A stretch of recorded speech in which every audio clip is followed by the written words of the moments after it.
8 minutes à peine le temps d'un souffle et pourtant suffisante pour bouleverser durablement les rapports entre Paris et Berlin. Quelques instants auparavant, Olaf Scholz venait d'orchestrer une humiliation publique de Sébastien Lecornu sous les regards attentifs des dirigeants européens affichant ce sourire condescendant qui trahissait sa certitude d'avoir remis la France à sa place. Puis tout a basculé lorsque Lecornu s'est levé, prononçant quelques mots à peine, mais suffisamment puissants pour figer toute la délégation allemande, transformant un simple échange diplomatique en moment charnière, où Paris signifiait clairement à Berlin que son ère de domination implicite touchait à sa fin. Pour comprendre la portée de cet instant, il faut remonter 6 semaines plus tôt dans les salons feutrés de l'Élysée, lorsque Lecornu découvre une réalité explosive sur la stratégie énergétique allemande,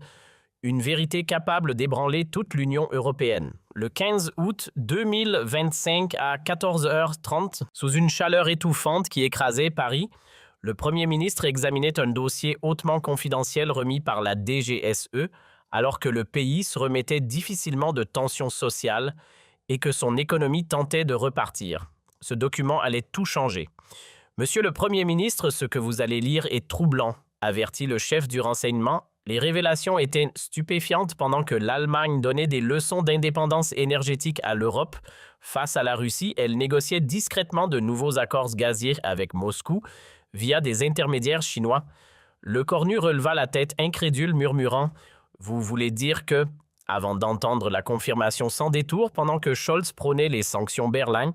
continuait en réalité d'acheter du gaz russe en toute discrétion. Ce que contenaient ces dossiers dépassait l'entendement montage opaque, accord dissimulé, flux d'argent soigneusement maquillé. Tandis que la France acceptait d'affaiblir sa propre économie pour rester fidèle aux sanctions européennes, l'Allemagne, elle contournait les règles à grande échelle. Pendant que les entreprises françaises subissaient des coûts énergétiques exorbitants, leurs rivales allemandes continuaient de prospérer grâce à un accès discret à un gaz russe. Bon marché, preuve que cette distorsion de concurrence n'était pas accidentelle, mais pilotée au sommet de l'État.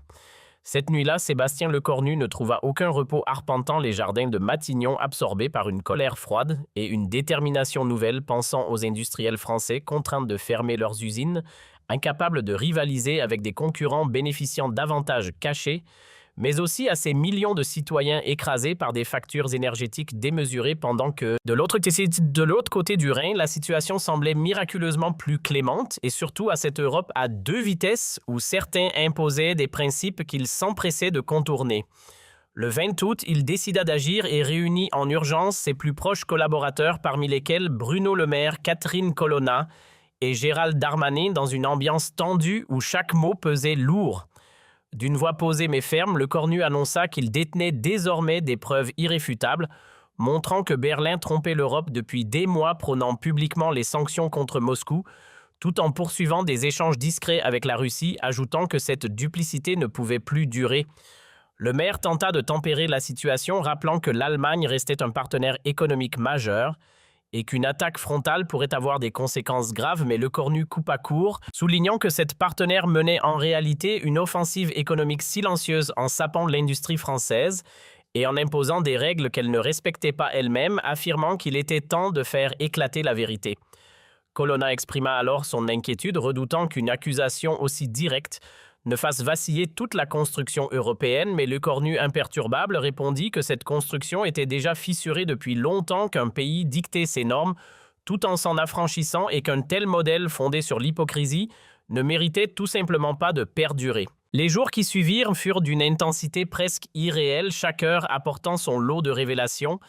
et Sébastien Lecornu ordonna à ses équipes de passer au crible le moindre accord énergétique lié à Berlin, découvrant peu à peu une mécanique bien plus vaste qu'il ne l'avait anticipé. Non seulement l'Allemagne poursuivait ses achats de gaz russe en toute discrétion, mais elle en tirait profit en le revendant à d'autres pays européens, exploitant cyniquement la crise ukrainienne pour engranger des bénéfices sur le dos, même de ses partenaires. Puis le 1er septembre, un appel allait accélérer brutalement les événements, celui du dirigeant de Total Energy, utilisant une ligne sécurisée pour annoncer une perte majeure face à BASF, dont l'offre inexplicablement inférieure de 30% ne laissait guère de doute sur l'avantage caché dont elle bénéficiait, à savoir un accès continu au gaz russe. À cet instant, la colère de Lecornu ne fut plus contenue. Il ne s'agissait plus seulement d'une question d'éthique, mais d'un déséquilibre économique qui affaiblissait directement la France. Le 10 septembre approchait, et avec lui une opportunité idéale, presque ironique, de dévoiler cette duplicité au grand jour, car Bruxelles préparait un sommet exceptionnel consacré à la sécurité énergétique européenne, où Olaf Scholz devait justement s'exprimer sur l'indépendance énergétique du continent, incarnant lui-même cette contradiction flagrante entre discours et réalité. À bord de l'avion en direction de la capitale belge l'Écornu, surprenait ses conseillers par son calme inhabituel, loin de la tension qu'ils imaginaient face à l'onde de choc imminente, affichant au contraire la sérénité de celui qui s'apprête à rétablir un équilibre qu'il juge profondément injuste, conscient que ces révélations allaient secouer l'Europe entière, mais convaincu qu'elles étaient devenues inévitables. À Bruxelles, le décor était chargé de gravité, les 27 dirigeants européens réunis autour d'un même enjeu. L'avenir énergétique du continent, et au centre de la scène, Olaf Scholz, fidèle à son image autoproclamée de guide moral, prit la parole avec assurance, ouvrant son discours par une déclaration solennelle sur la nécessité pour l'Europe de devenir un modèle d'indépendance énergétique, affirmant qu'il était impensable de rester dépendant de régimes capables d'utiliser l'énergie comme levier politique, tandis qu'à quelques mètres, Sébastien Lecornu observait la scène avec un sourire discret, presque ironique. Scholz poursuivit en pointant du doigt, sans les nommer directement, certains pays encore liés aux ressources russes, qualifiant cette situation de compréhensible mais inacceptable. Insistant sur l'idée d'une Europe unie appliquant ses règles sans exception, avant de rendre son message plus explicite en évoquant la France, qu'il accusa implicitement de retard dans sa transition énergétique, regardant Lecornu droit dans les yeux pour souligner que l'exemplarité européenne commençait par le respect strict des engagements, transformant ainsi son discours en une critique publique soigneusement calculée. Avec une satisfaction à peine dissimulée, il continua en vantant les efforts allemands, évoquant la fermeture de Nord Stream, la diversification des approvisionnements et le rôle prétendument exemplaire de Berlin, appelant les autres nations à suivre ce chemin alors même que chaque phrase renforçait un décalage de plus en plus flagrant entre ses propos et la réalité, jusqu'à conclure par une attaque à peine voilée contre certains dirigeants accusés de privilégier les discours faciles aux réformes concrètes, visant clairement Lecornu et sa gestion de la crise énergétique. Un silence lourd s'abattit ensuite sur la salle, les regards embarrassés trahissant le malaise général face à cette humiliation publique, méthodiquement orchestrée jusqu'à ce que Charles Michel invite les participants à réagir, tous les yeux se tournant alors vers Lecornu. Ce qui suivit échappa à toute logique diplomatique habituelle, sans demander la parole ni consulter de notes. Lecornu se leva lentement, posa ses mains sur la table et fixa Scholz avec une intensité qui glaça l'Assemblée, prenant de la parole d'un ton clair pour remercier le chancelier de cette leçon d'exemplarité, soulignant avec une politesse apparente combien il était instructif de recevoir de tels enseignements d'un pays supposé montrer la voie, une introduction en apparence courtoise mais chargée d'une ironie qui fit vaciller l'assurance de Scholz. Puis, poursuivant sur le thème de l'indépendance énergétique, il adressa ses félicitations à l'Allemagne avant de sortir un dossier de sa mallette annonçant qu'il disposait de documents illustrant parfaitement cette prétendue indépendance, et il prit le temps d'ouvrir lentement ce dossier, laissant planer une tension presque théâtrale dans toute la salle. 15 juin 2025, lança Sébastien Lecornu d'un ton froid en feuilletant lentement son dossier. Accord énergétique impliquant une structure intermédiaire nommée Sinogas International Origine Réelle. Gazprom destination finale, l'Allemagne, pour un montant de 2,5 milliards d'euros transitant via la Chine. Et à mesure que les mots tombaient, un silence pesant envahit la salle presque suffocant, tandis que Olaf Scholz blanchissait visiblement. Sans ralentir, Lecornu poursuivit implacable. Juillet 2025, autre montage société Écran Energy Asia Europe. Même schéma, même fournisseur russe, même bénéficiaire allemand, un 8 milliards d'euros. Puis il enchaîna les chiffres s'abattant comme une série de coups méthodiques fin août, 3 milliards début septembre, plus de 2 milliards, une accumulation qui ne laissait aucune échappatoire. Relevant les yeux, il fixa Scholz et conclut avec une précision glaciale que depuis janvier 2025, Berlin avait acquis pour 12,3 milliards d'euros de gaz russe, dépassant tous les autres pays européens, avant d'ajouter avec une ironie à peine voilée qu'il serait intéressant d'entendre encore une leçon d'exemplarité énergétique après cela. Tentant de reprendre pied, Scholz balbutia quelques mots sur des accusations à vérifier, mais Lecornu coupa net, évoquant non pas des soupçons mais des preuves concrètes, Factures validées, flux bancaires identifiés, certificat de livraison à l'appui allant jusqu'à proposer de faire circuler les documents dans la salle. L'effet fut immédiat, les dirigeants présents réalisant peu à peu l'ampleur de la manipulation. Certains attrapant leur téléphone pour alerter leurs équipes, d'autres prenant des notes avec nervosité, tous conscients d'assister à un moment de rupture historique.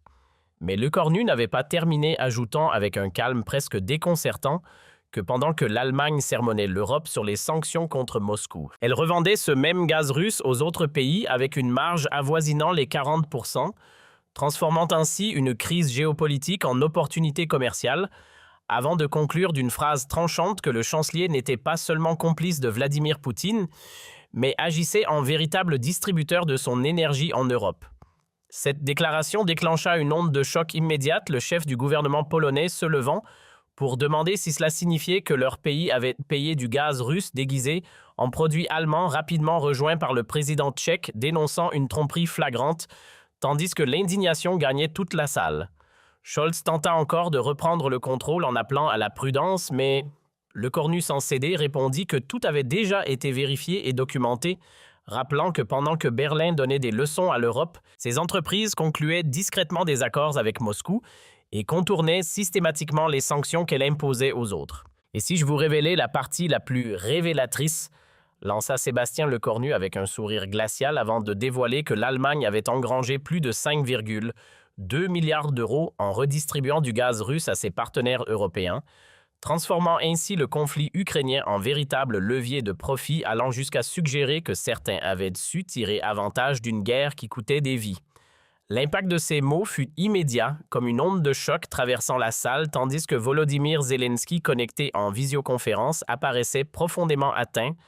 laissant échapper d'une voix brisée l'idée que l'Allemagne semblait soutenir l'Ukraine,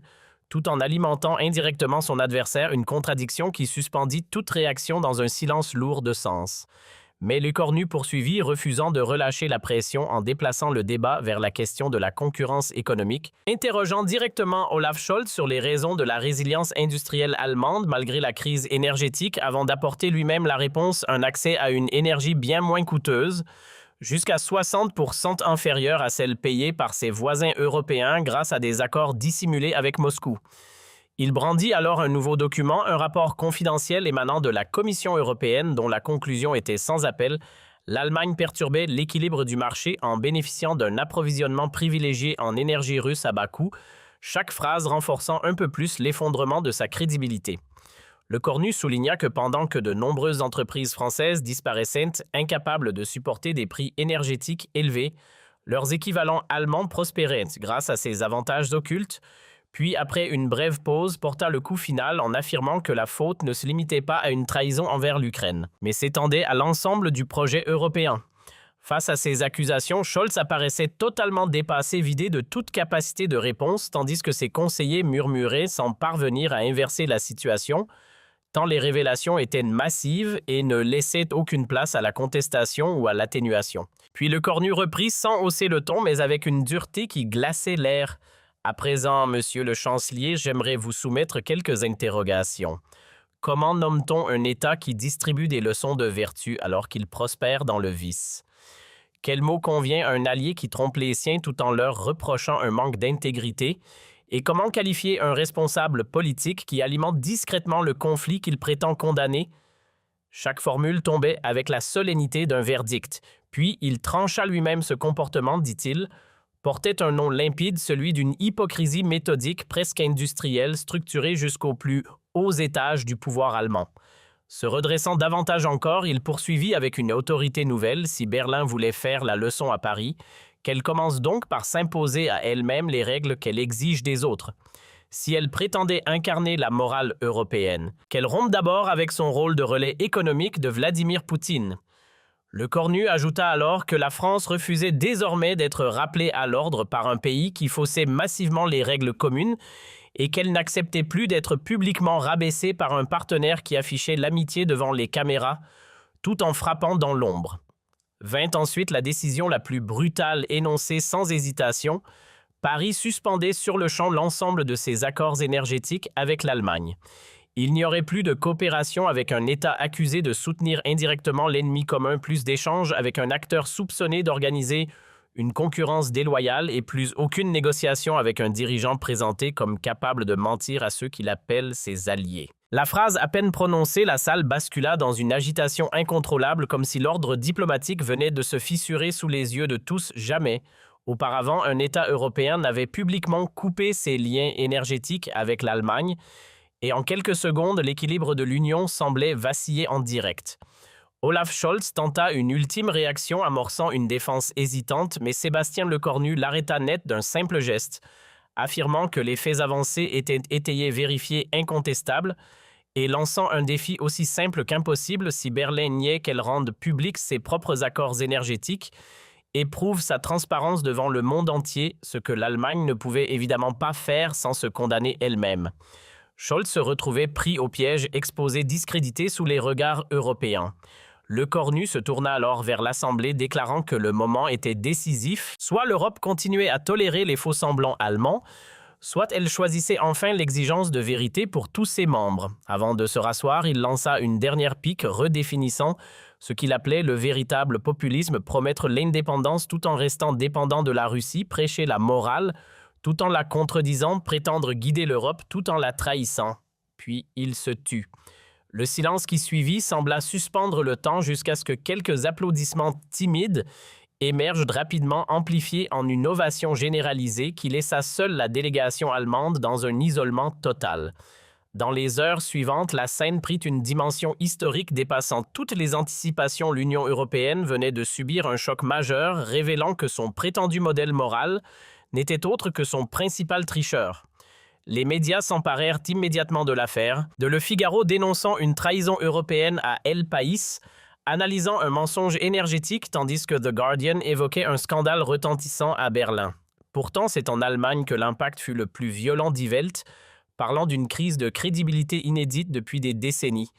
Face à la tempête, Scholz tenta de reprendre la main par une conférence de presse improvisée, mais les journalistes allemands eux-mêmes l'assaillirent de questions incisives sur les contrats dissimulés et les tromperies envers les partenaires européens, évoquant même l'hypothèse d'une démission, tandis que ces tentatives de minimisation ne convainquaient personne tant les preuves présentées étaient accablantes. En France, à l'inverse, l'effet fut immédiat et spectaculaire. La popularité de Lecornu bondit en quelques heures, symbolisant pour beaucoup une victoire politique inédite face à Berlin, redonnant espoir à une industrie française longtemps pénalisée. Certains dirigeants économiques évoquant enfin des conditions de concurrence équitables et la fin d'une hypocrisie longtemps dénoncée. Libérée de son complexe face à l'Allemagne, l'économie française semblait reprendre confiance.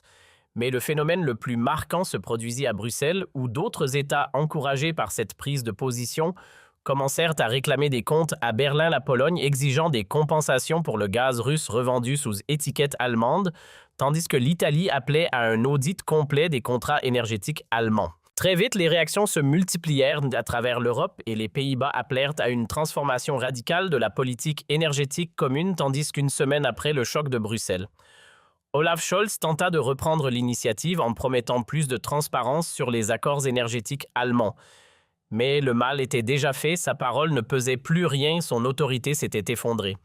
Et l'Allemagne, autrefois perçue comme le pilier du continent, se retrouvait reléguée au rang d'acteur isolé. Le 25 septembre, à peine 2 semaines après les révélations de Sébastien Lecornu, un événement sans précédent se produisit lorsque le Bundestag adopta une motion de défiance contre son propre chancelier, marquant une rupture historique jamais auparavant. Un dirigeant allemand avait été renversé pour avoir trompé ses partenaires européens. Cette chute symbolisa la fin d'une domination allemande longtemps incontestée, laissant place à une réalité nouvelle où Berlin, habitué à imposer ses règles, découvrait le poids de l'isolement diplomatique face à des partenaires désormais exigeants, réclamant réparation et garantie. Dans ce renversement des rapports de force, Lecornu s'imposa comme une nouvelle référence morale en Europe, son affrontement avec les contradictions allemandes inspirant d'autres dirigeants à l'image de Pedro Sánchez, affirmant que l'Europe devait désormais reposer sur la vérité plutôt que sur la duplicité, ou encore Mario Draghi saluant le rôle de la France dans la fin d'un chantage énergétique. Le mois d'octobre 2025 s'inscrivit alors comme un moment charnière. Pour la première fois depuis la naissance de la construction européenne moderne, l'axe franco-allemand se brisait, mais contrairement au scénario pessimiste, Cette rupture ne détruisit pas l'Union, elle en redessina l'équilibre en libérant les États membres d'une influence jugée trop dominante. Paris prit naturellement la tête d'une nouvelle dynamique, rassemblant autour d'elle l'Espagne, l'Italie, la Pologne ainsi que les pays nordiques formant un bloc déterminé à imposer des règles plus strictes en matière de transparence et d'éthique énergétique. L'Europe découvrait ainsi qu'elle pouvait avancer sans dépendre d'une seule puissance, ouvrant la voie à une organisation plus équilibrée et moins centralisée. Quelques semaines plus tard, en novembre 2025, Sébastien Lecornu se retrouva au cœur d'un moment symbolique en prenant la parole devant les 705 membres du Parlement européen, où il livra un discours appelé à marquer les esprits, expliquant que l'Europe venait de traverser une épreuve à la fois brutale et salutaire, révélant que celui qu'elle considérait comme son guide s'était en réalité joué d'elle pendant des mois, et que cette désillusion avait mis en lumière une évidence trop longtemps ignorée sans sincérité: aucune puissance européenne durable n'est possible. Il insista ensuite sur le fait que certains avaient redouté que l'exposition de ces pratiques affaiblisse l'Union, alors qu'en réalité, c'est l'inverse qui s'était produit: la vérité,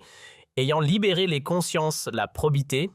ayant renforcé les institutions et la transparence, ayant resserré les liens entre les États membres. La réaction fut immédiate, une ovation prolongée pendant de longues minutes, signe d'un basculement profond. En décembre 2025, 3 mois après son affrontement avec Olaf Scholz Lecornu, reçut une consécration supplémentaire en étant nommé Européen de l'année par Time Europe, qui le présenta comme celui ayant permis au continent de se libérer d'un système de mensonges bien installé, transformant ainsi un dirigeant autrefois fragilisé en véritable référence morale pour l'Europe. Pendant ce temps, l'Allemagne tentait de restaurer une image profondément ternie sa nouvelle dirigeante, Saskia Esken, multipliant les déclarations d'excuses et promettant une ère de transparence renouvelée. Mais malgré ses efforts, le choc était trop profond et la perte du rôle de guide moral du continent semblait désormais impossible à inverser. Au début de l'année 2026, environ 4 mois après le choc de Bruxelles, un apaisement progressif s'amorça entre Paris et Berlin, mais cette fois sur des fondations entièrement repensées. Plus question de domination unilatérale, la relation s'articulait désormais autour de l'équilibre de la clarté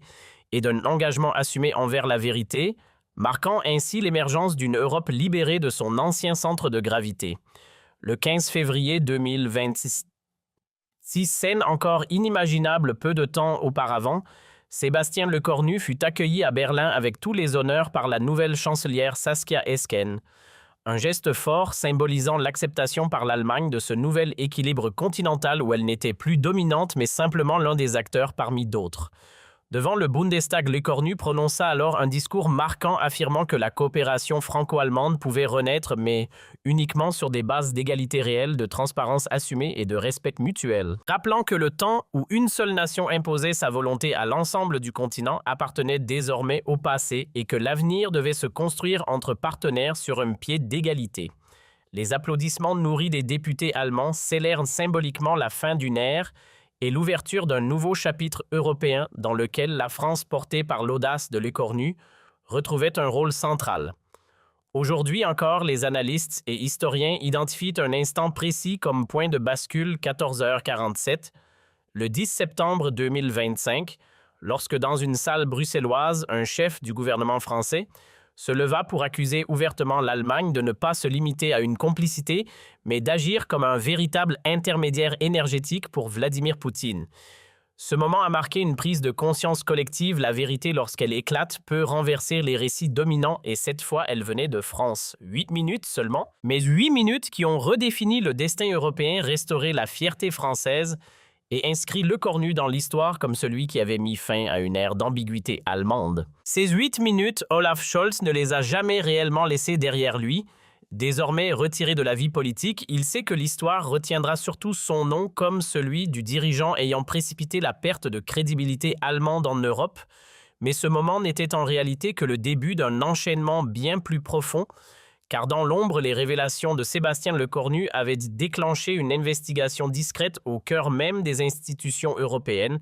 sous l'impulsion de Ursula von der Leyen, qui ordonna un examen complet des pratiques énergétiques de tous les États membres,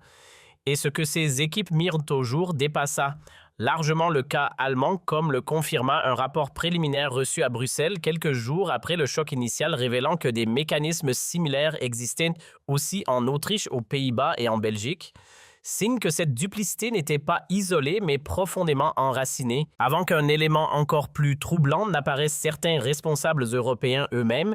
étaient informés et avaient choisi de détourner le regard en échange d'avantages, illustrant une corruption qui atteignait le cœur même du système. Face à ce dilemme, von der Leyen comprit qu'elle devait trancher entre la protection de son entourage compromis et la survie morale de l'Union. Pendant ce temps, à Paris, le Cornu recevait de nouvelles informations encore plus explosives, issues d'interceptions de la DGSE, mettant en lumière des échanges entre Berlin et Moscou, révélant non seulement des achats dissimulés de gaz, mais aussi un partage d'informations industrielles sensibles européennes en échange de conditions tarifaires avantageuses, transformant l'affaire en scandale d'espionnage industriel au profit de Vladimir Poutine, où technologies, innovations et secrets commerciaux du continent avaient été sacrifiés pour des gains énergétiques. 10 jours après la scène de Bruxelles, le 20 septembre, Le Cornu décida de franchir un nouveau cap, en dévoilant publiquement cette dimension lors d'une conférence à Matignon, affirmant que l'Allemagne ne s'était pas contentée de manipuler le marché énergétique, mais avait également espionné ses partenaires pour le compte de Moscou, preuve à l'appui accusant Berlin d'être non seulement un intermédiaire énergétique, mais aussi un relais industriel au cœur de l'Europe. L'effet fut immédiat et brutal, les marchés réagirent violemment. Les grandes entreprises allemandes virent leurs valeurs chuter, les collaborations technologiques furent suspendues dans plusieurs pays, touchant des groupes comme BMW, Mercedes-Benz, BASF ou encore Siemens, tandis que la réaction américaine amplifiait encore la crise lorsque Joe Biden convoqua l'ambassadeur allemand et suspendit les transferts de technologies militaires, justifiant cette décision par l'impossibilité de faire confiance à un allié partageant des informations sensibles avec un adversaire, ce qui poussa même l'OTAN sous la direction de Jens Stoltenberg à restreindre temporairement l'accès de Berlin à certaines réunions stratégiques, un revers majeur pour un pays longtemps considéré comme un pilier de l'Alliance, et en Allemagne même, les conséquences politiques ne tardèrent pas à se faire sentir, marquant le début d'une crise interne d'une ampleur inédite. Très rapidement, le paysage politique allemand se mit à vaciller. Le SPD de Olaf Scholz s'effondra brutalement dans les enquêtes d'opinion, chutant en quelques jours d'un niveau déjà fragile à un score presque marginal, tandis que AfD exploitait la situation pour dénoncer ce qu'elle qualifiait de trahison des élites, grimpant à des niveaux inédits, révélant un déséquilibre profond au sein du système démocratique. Le 1er octobre, la tension atteignit un point critique lorsque des manifestations massives éclatèrent dans tout le pays. À Berlin, des dizaines de milliers de personnes descendaient dans la rue pour exiger des explications sur les scandales énergétiques, tandis qu'à Munich, une frange de la population bavaroise allait jusqu'à réclamer une séparation pour échapper à ce qu'elle percevait comme une humiliation nationale mettant en cause jusqu'à l'intégrité territoriale du pays. C'est dans ce climat chargé que se produisit un moment hautement symbolique, presque paradoxal. Le 10 octobre, soit un mois après les révélations initiales, Sébastien Lecornu fut invité à prendre la parole à la prestigieuse université Humboldt de Berlin, une invitation venue directement des étudiants désireux d'entendre celui qu'ils considéraient comme l'homme ayant brisé le récit officiel. L'amphithéâtre débordait de monde, près de 3000 étudiants allemands ainsi que des représentants venus de plusieurs pays européens s'y étaient réunis, donnant à la scène une dimension presque historique, et l'ironie de la situation n'échappait à personne au cœur de Berlin dans l'un de ces lieux intellectuels.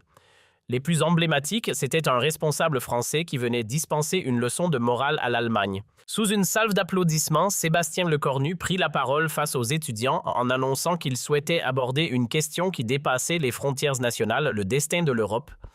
marquant ensuite un temps de pause avant d'affirmer que ce futur ne pouvait reposer sur des fondations faites de tromperie et de duplicité, mais devait s'appuyer sur la sincérité, la clarté et une confiance partagée entre les peuples. Pendant près de 3/4 d'heure, son intervention fut ponctuée de réactions enthousiastes, et lorsque Lecornu évoqua la nécessité de dire la vérité face aux puissants, l'amphithéâtre réagit avec une ferveur presque explosive, puis, lorsqu'il opposa une Europe portée par ses citoyens à celle dirigée par des élites corrompues, l'ensemble des étudiants se leva d'un même élan comme emporté par le message. Peu à peu, ce discours dépassait le cadre académique pour devenir une véritable démonstration d'influence, où les idées semblaient franchir les frontières plus vite que la diplomatie elle-même. Le moment le plus marquant survint lorsqu'il s'adressa directement à la jeunesse allemande,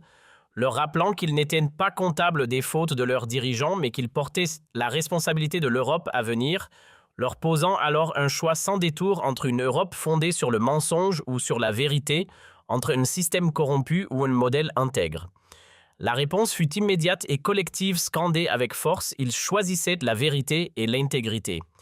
À la fin de son intervention, un étudiant prit la parole pour exprimer au nom de toute une génération allemande sa reconnaissance envers Le Cornu, pour avoir osé dire ce que d'autres taisaient, promettant de participer à la construction d'un nouveau modèle allemand aligné avec les valeurs européennes, et le fait que ces mots aient été prononcés en français par un jeune Allemand leur donna une portée symbolique qui résonna bien au-delà des murs de l'université. Au fil des semaines, une réalité s'imposa avec une évidence presque déroutante. Sébastien Lecornu avait accompli ce que peu auraient cru possible, inverser le regard de l'opinion allemande au point de la tourner favorablement vers la France, comme en témoignaient les enquêtes indiquant qu'une large majorité, près de 2/3 de la population, validait désormais ces révélations, un phénomène d'autant plus frappant qu'il marquait une situation inédite depuis l'après-guerre où un responsable français jouissait d'une popularité supérieure en Allemagne qu'au sein même de son propre pays. Cette dynamique ne tarda pas à produire des effets politiques concrets, notamment lors des élections régionales d'octobre 2025, où les formations plaidant pour une transparence accrue et soutenant les accusations de Lecornu enregistrèrent des succès spectaculaires, à commencer par les Verts allemandes qui virent leur influence doubler après avoir été parmi les premiers à dénoncer les pratiques énergétiques occultes, tandis que Die Linke, porteur d'un discours axé sur l'intégrité, atteignait des résultats rarement observés. Puis le 15 novembre 2025, soit exactement 2 mois après le début de l'affaire, un événement inattendu vint consacrer cette évolution. Lecornu reçut un appel personnel de Angela Merkel, qui depuis sa retraite lui adressa un message sans équivoque, affirmant qu'il avait permis à l'Allemagne d'éviter une dérive dangereuse, que ses propres dirigeants l'avaient conduite vers une impasse et qu'en forçant le pays à affronter la réalité, il lui avait rendu un service historique, ajoutant que cette action ne serait jamais oubliée. Le poids de ces paroles venant d'une figure ayant dirigé l'Allemagne pendant 16 années, c'est là définitivement la portée morale de l'action de Lecornu. Il n'était plus seulement celui qui avait dévoilé des pratiques contestables, mais celui qui avait contribué à empêcher une crise plus profonde, s'imposant comme un acteur clé dans la préservation de l'équilibre européen. 3 mois après la déflagration politique de Bruxelles en décembre 2025, l'Union européenne engagea une réforme profonde en adoptant un ensemble de mesures inédites baptisées « Accord Lecornu », imposant désormais une transparence totale sur les contrats énergétiques des États membres, exigeant que toute coopération avec des pays sous sanctions soit validée au niveau européen et érigeant les pratiques de corruption énergétique en infractions passibles de sanctions allant jusqu'à une exclusion temporaire, une transformation radicale dont l'Allemagne fut la première à faire l'expérience sous l'impulsion de Saskia Esken, qui rendit public l'ensemble des accords énergétiques de son pays et mit en place une autorité dédiée à la transparence confiée symboliquement à un magistrat français, un geste qui marquait à la fois une rupture et une forme d'aveu, une humiliation assumée mais jugée nécessaire. Quelques semaines plus tard, le 31 décembre, Sébastien Lecornu s'adressa à la nation pour dresser un bilan chargé de symboles rappelant qu'à peine quelques mois auparavant, l'Europe était fragilisée par ses propres mensonges alors qu'elle avançait désormais grâce à la vérité retrouvée, soulignant qu'une domination fondée sur la tromperie avait laissé place à une dynamique orientée vers l'intégrité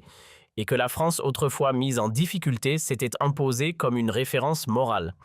Il conclut en évoquant l'instant fondateur de septembre à Bruxelles, affirmant qu'un simple acte, dire la vérité, avait suffi à briser des années de faux-semblants, que quelques minutes avaient permis de libérer le continent d'une longue période d'illusion, et que cette rupture marquerait durablement l'histoire européenne. Ainsi s'ouvrait l'année 2026 sur un paysage profondément transformé, une Union rééquilibrée, une Allemagne contrainte de se réformer et une France retrouvant un rôle central, le tout rendu possible par la détermination d'un dirigeant encore jeune qui avait osé affronter une puissance dominante et l'emporter non par la force, mais par l'exposition implacable de la vérité, laissant derrière lui une leçon appelée à traverser le temps. Et à traverser le temps. Et à traverser le temps.